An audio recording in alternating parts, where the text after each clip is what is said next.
Je vous rappelle que le Conseil d'État avait totalement validé, que les travaux avaient commencé à Notre-Dame-des-Landes et la mobilisation citoyenne. Ils avaient même organisé un référendum en noyant les gens locaux qui se battaient dans un avis général qui a permis de valider ce projet. Malgré toutes ces décisions, à la fin, le gouvernement a annulé le projet de Notre-Dame-des-Landes.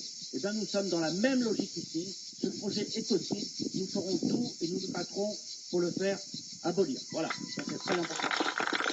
Et voilà, donc, notez bien que les trois députés ici signent et qu'on va s'adresser aux autres de l'Hérault, hein, vous allez les croiser, voilà, ils signent également, nous bien sûr à Grabel on le signe. Et cette déviation, tu l'as dit, projet des années 80, on a parlé des impacts qui sont ici, il y a un impact majeur en fait sur l'ensemble de cette périphérie. Cette déviation, elle va ouvrir aux promoteurs immobiliers tout l'arrière-pays.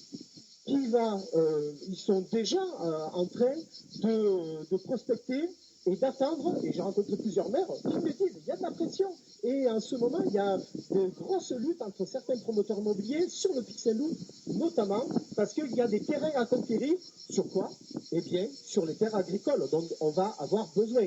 Donc, c'est une lutte absolument essentielle, ce projet-là, parce qu'il va ouvrir aux promoteurs immobiliers l'ensemble de l'arrière-pays. Mais il a une autre conséquence aussi, c'est que quand on utilise la voiture pour se déplacer, et uniquement la voiture pour se déplacer, et quand on construit à l'extérieur des villages, parce qu'on fait de l'étalement urbain, eh bien, ces centres de village, on les abandonne.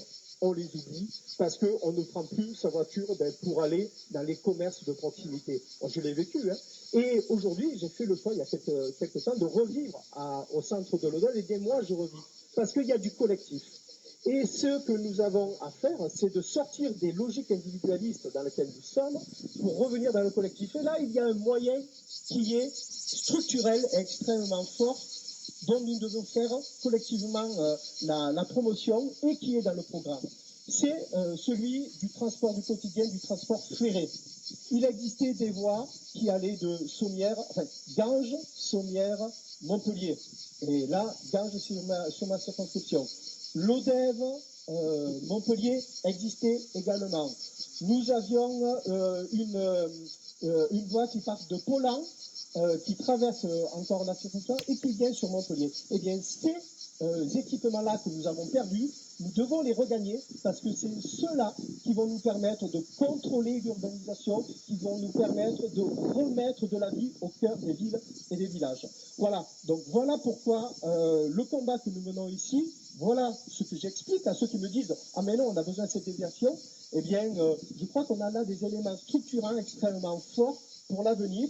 Et c'est un combat que nous pouvons gagner. Et en tout cas, le moratoire qui est proposé par toutes les associations, il est essentiel et nous devons tous ensemble le soutenir. Merci. Aller plus facilement travailler sur Montpellier, mais est-ce qu'on n'aurait pas tout intérêt, et on aurait tout intérêt, à mettre, à dispatcher aussi mieux le travail. Et là, du coup, tout le monde travaille sur Montpellier, mais tout le monde habite autour de Montpellier parce que les loyers sont trop chers sur Montpellier. Donc tout le monde habite dans les villages et après on se dit, pour résoudre le problème ici, on va faire quelque chose ailleurs, mais on reporte le problème sans vraiment le régler et sans trouver de solution. Et du coup, on engorge encore plus ces problématiques-là.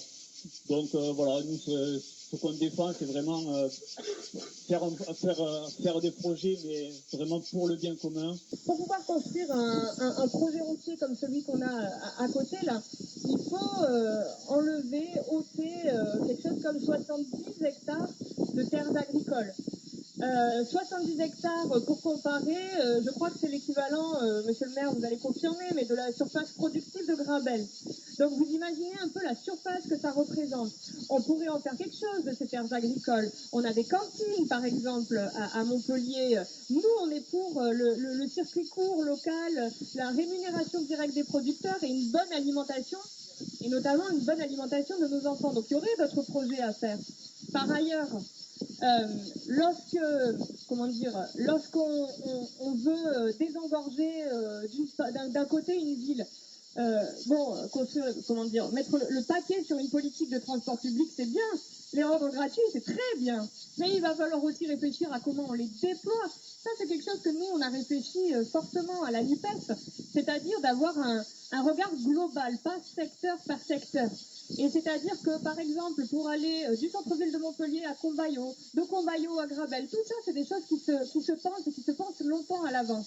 Parce que si, rien que ce projet-là, donc c'est depuis les années 80 qu'il est en cours, donc ça fait combien, 40 ans, c'est ça? Bon, je suis pas non plus trop mathématicienne, mais ça fait 40 ans. mais développer les transports en commun, ça prend du temps aussi, et c'est peut-être, ce temps-là, il aurait aussi pu être utilisé à développer des lignes de bus, des trajets ferroviaires, et ça nécessite une concertation à plusieurs niveaux qui réglerait tous les problèmes dont on vient de parler, problèmes écologiques, problèmes de santé, problèmes environnementaux, problèmes de mobilité. Donc on a les solutions, on a les capacités de les inventer. Maintenant, il faut savoir où on met l'argent. Bon, pour nous, vous l'aurez compris, on a déjà fait le choix. Donc c'est pour ça qu'on s'associe volontiers à l'initiative de S. Oulala, qu'on remercie vraiment de porter ce combat depuis des mois et des mois. Et que donc on tient effectivement à signer leur moratoire parce que ça participe à une vraie consultation des gens et à une vraie prise de décision démocratique comme il se devrait. Oui, ça serait très bien que les 3 députés, on n'a pas de papier ici pour que vous puissiez faire le geste symbolique de signer ce moratoire, mais il est en ligne. Il est en ligne sur tous les sites. Il y a un site qu'on a créé qui s'appelle la Déroute des routes. Le collectif de la Déroute des routes. Ce collectif-là, il abrite la plateforme centrale. On a fait un petit film. Il est aussi sur la nôtre de SOS Oulala. Mais il va être repris par beaucoup de gens et j'espère bien que beaucoup de députés vont signer. Je crois qu'il y a déjà 20 ou 30 députés qui ont signé. Sur certains, on a encore du travail, mais on vient de le publier, donc vous allez y travailler. Merci beaucoup.